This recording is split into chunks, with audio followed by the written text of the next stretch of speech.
Seja bem-vinda. Encontre uma posição confortável. Esse é o nosso momento de presença e consciência. Durante os próximos minutos, permita-se ouvir sem pressa, não para concordar, mas para perceber.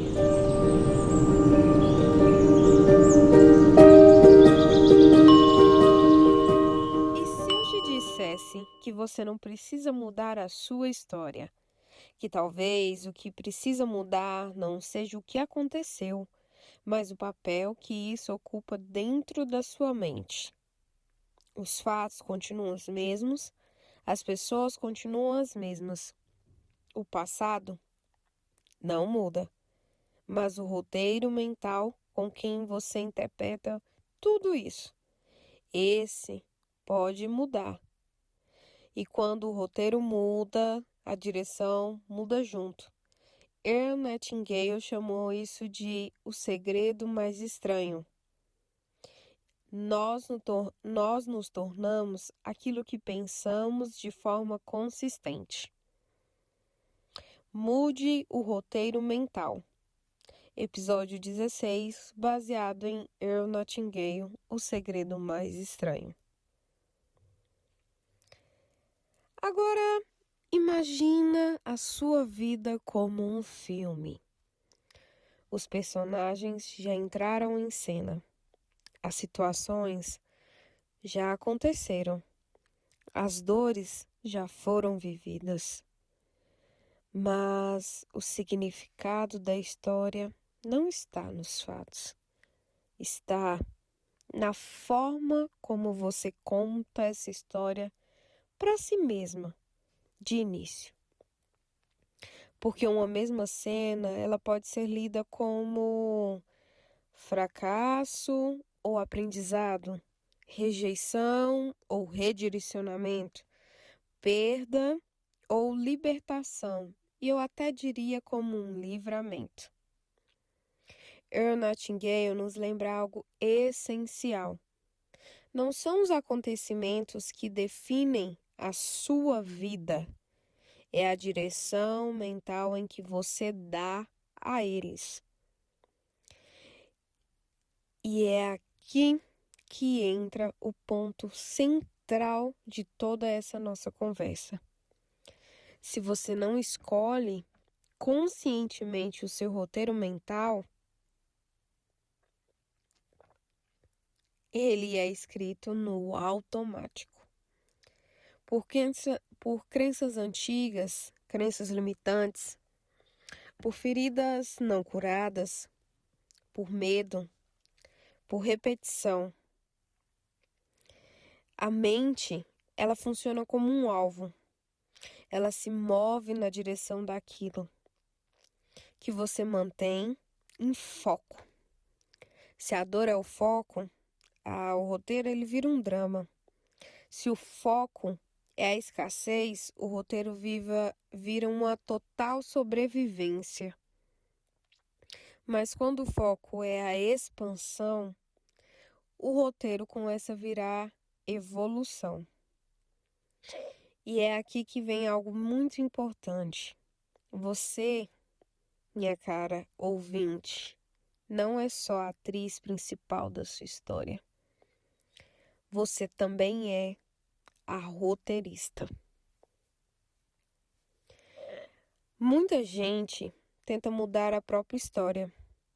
Eu mesma já tentei essa abordagem e posso ser sincera com você, esse não é o caminho. Com o tempo, eu entendi que essa não era a melhor escolha.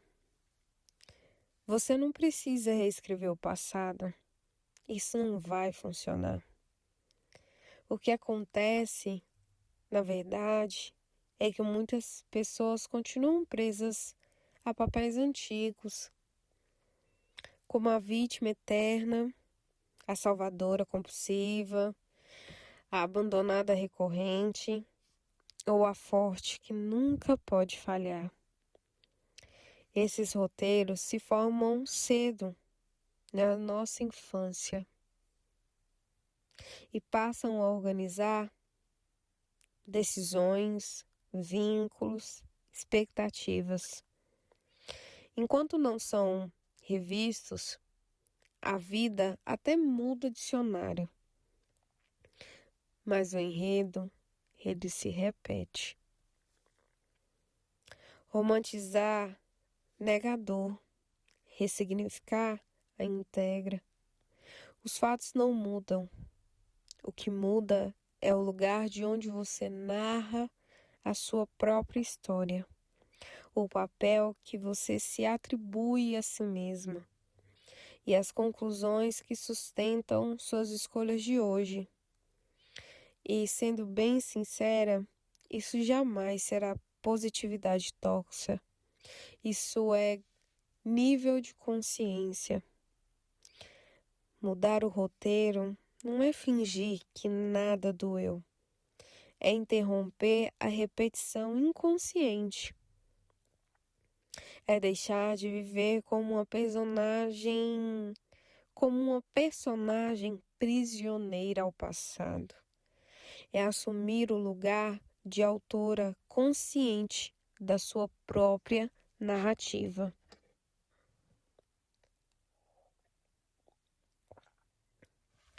Psicologicamente, isso acontece em 3 movimentos. Não são fáceis, mas são essenciais para a mudança de roteiro.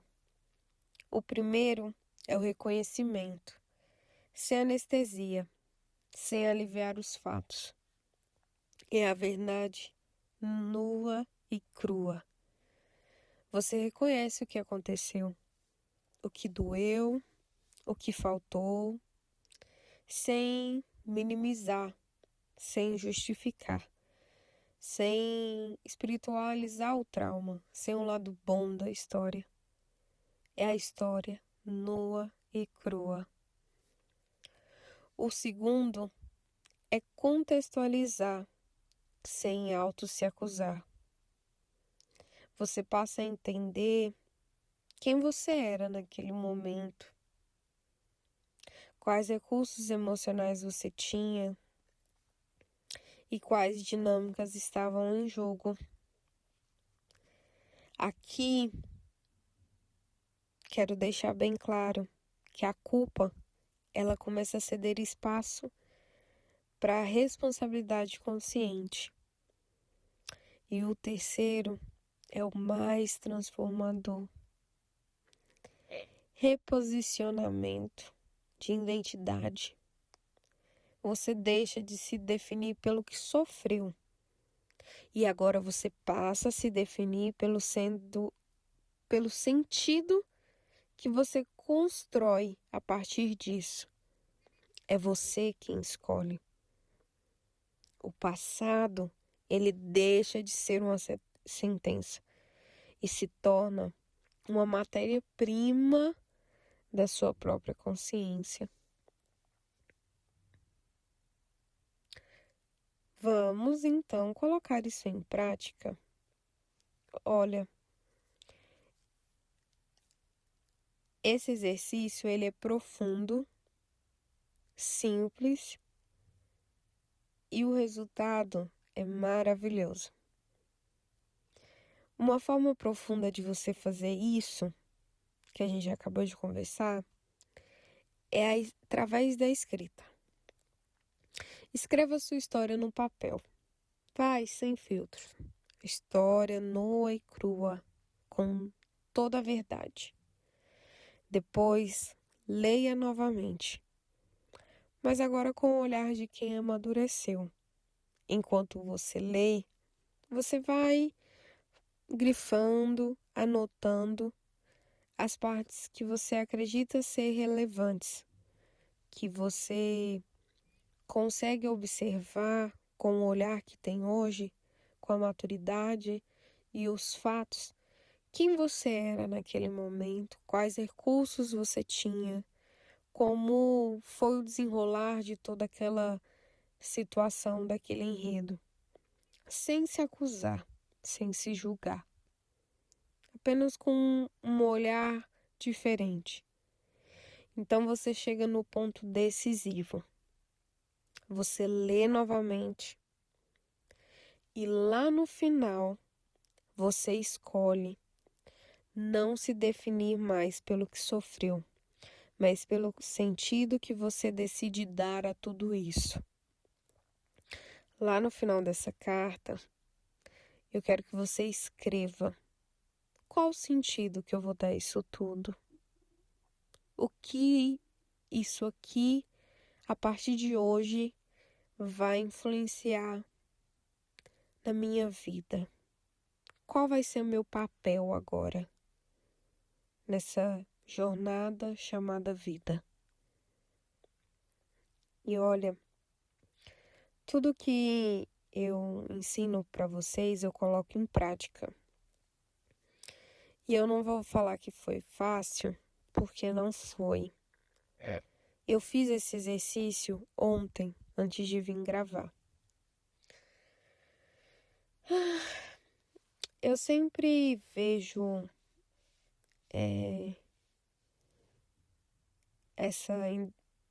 esses exercícios, essas técnicas, como algo bem edificante como pessoa. Não foi um momento fácil para mim fazer esse exercício, né? Eu precisei unir todas as minhas forças naquele momento. E quando eu terminei o exercício, eu fiquei me imaginando como uma criança. Sabe quando você vai dormir e você sabe que o monstro está no armário? E aí você não abre o armário com medo de ver o monstro? Você só se embrulha e fecha os olhos, fica bem quietinho, porque aí você sabe que o monstro não vai te pegar. Então, quando eu terminei esse exercício, eu percebi que eu não sou mais a pequena. Eu não preciso ter medo do monstro. Agora, eu sou a adulta dessa história. Eu é que escrevo o roteiro. Então, quando eu terminei o exercício, e é a mesma coisa que você vai sentir, você vai levantar, você vai abrir o armário e você vai olhar para o monstro. Vai falar: você não tem poder aqui. Aqui quem manda agora sou eu. Tá bom? Pode sair do armário, segue a sua vida. A porta é virando aqui à direita. Vá em paz. Porque é assim que separa você da grande maioria. Você é a mulher forte aqui. É você que manda no roteiro da sua vida. Então, a partir de hoje, eu faço esse compromisso com você aqui e você também vai fazer o mesmo. A gente vai tirar todos os monstros do armário, um por vez. Ah, porque eu sei que ficou lá. Lá ainda ficou. Não ficou? Esse é o primeiro de muitos que a gente vai tirar do armário, porque a gente não vai ser mais aquela menina que se esconde atrás dos medos, atrás da história sofrida, atrás da vitimização. Não. A gente é a roteirista dessa história. E a gente não vai mudar nada do que aconteceu. A gente vai mudar o roteiro. Começando por hoje, começando por agora. Certo? Combinado? Bom, eu acredito que tudo que havia de ser dito nesse episódio, eu disse. Eu tenho claramente para mim que você conseguiu entender o que é mudar o roteiro da sua própria história e tirar todos os monstros do armário. O que eu quero trazer como uma conclusão aqui é que você não vive a sua história, Você vive a história que você conta sobre ela. E quando você muda o roteiro mental, as mesmas cenas ganham um novo significado. E é isso que a gente vai fazer a partir de agora, eu e você. A gente vai escolher coisas novas e não vamos negar em um momento nenhum o passado. Nós vamos assumir o controle da interpretação. Porque quando a gente muda essa interpretação, a direção muda. E quando a direção muda, a vida acompanha. Então, eu quero que, assim que você terminar esse episódio, você faça esse exercício. Tire o seu monstro, o primeiro monstro do seu armário. Abra a porta, deixa ele ir. Tirando os monstros do armário em que você vai ter impulso, força, propulsão, motivação para seguir adiante e realizar todos os seus sonhos. Eu espero que você esteja bem. Um abraço, tenha um ótimo dia. Eu fico por aqui e espero você amanhã. A gente está quase finalizando essa série incrível, tá bom? E se você gostou do podcast, você já sabe. Curte, comenta, compartilha, me segue. É uma forma que você tem de contribuir com o meu trabalho, para que mais pessoas possam tirar os monstros do armário.